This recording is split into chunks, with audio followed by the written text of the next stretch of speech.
And now another pointless whisper by Gary D. Morton. He picks through the blackened and charred remains of us. He turns over rocks and scrutinizes scorched black earth. The stars glint above the smoke, but he cannot see them. The acrid smell of death hangs heavy in the air, and he chokes and chokes on the fumes. There are bodies strewn on the ground, rotting in the soaking wet mud and black ash. He leaves intemperate footprints in the sand that will be washed away by distant and turbulent waves yet to come. Fires and dying embers of the cities are bright, and they shine through his tears like blurred blood-red diamonds. Ashes to ashes, dust to dust.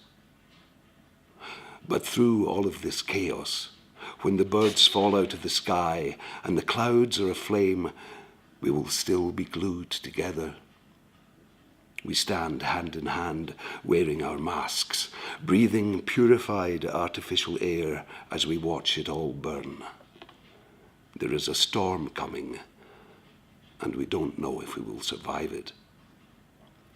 This might be the end of it all, and we can dance under the heavens with the stars on fire and wait for it all to crash down around us. And then it happens, and there is nothing but black. Sleep sound in your beds. We are building an army.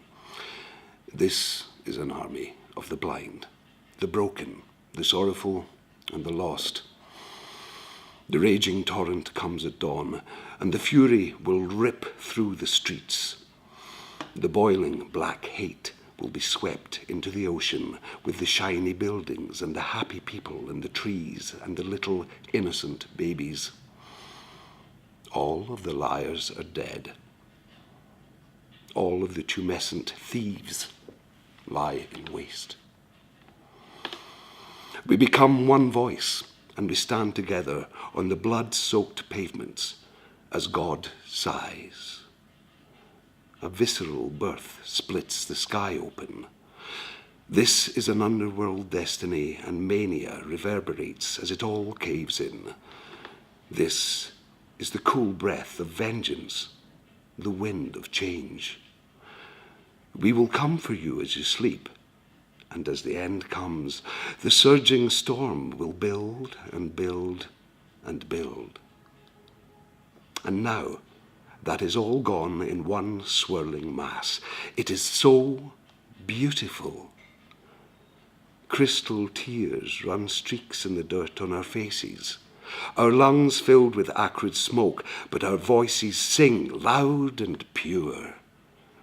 We wash blood from our hands, and we are joy as we walk headlong into the smouldering fires as the new dawn breaks.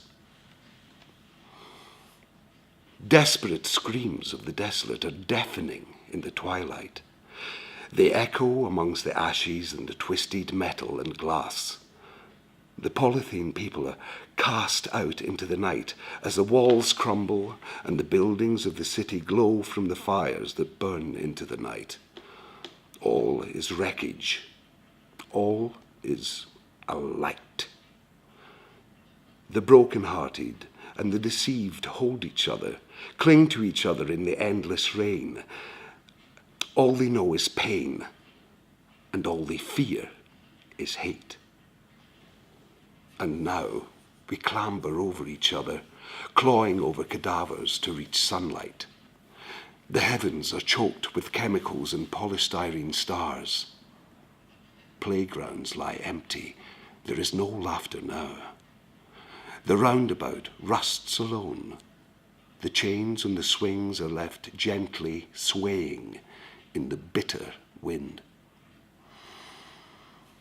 And now we dance around fires that burn in the center of the courtyard.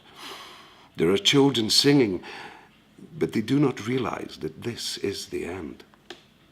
Their voices sound like tinkling glasses, and there remains a shining hope within them.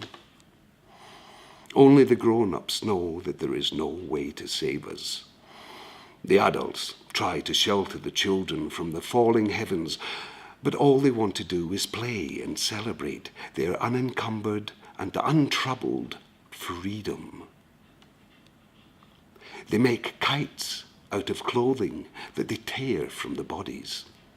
They do not have time for the cataclysm. It matters not that the rivers are battery acid and the sky has been torn open. The mania has not reached them. The shops are all empty and all of the windows are broken. The corrupt ones swing from street lights in the cracked sodium smoulder. There are bodies everywhere. Some of them are living and fucking and screaming and crying, and some are clinging to the cusp of death, rattling their last breaths, cursing their perpetual misfortune.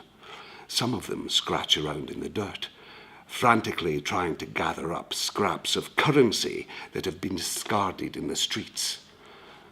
Some of them are trying to hunt down the depraved pervert that has been cutting out the cunts from the corpses. Some drink to try and forget their impending fate.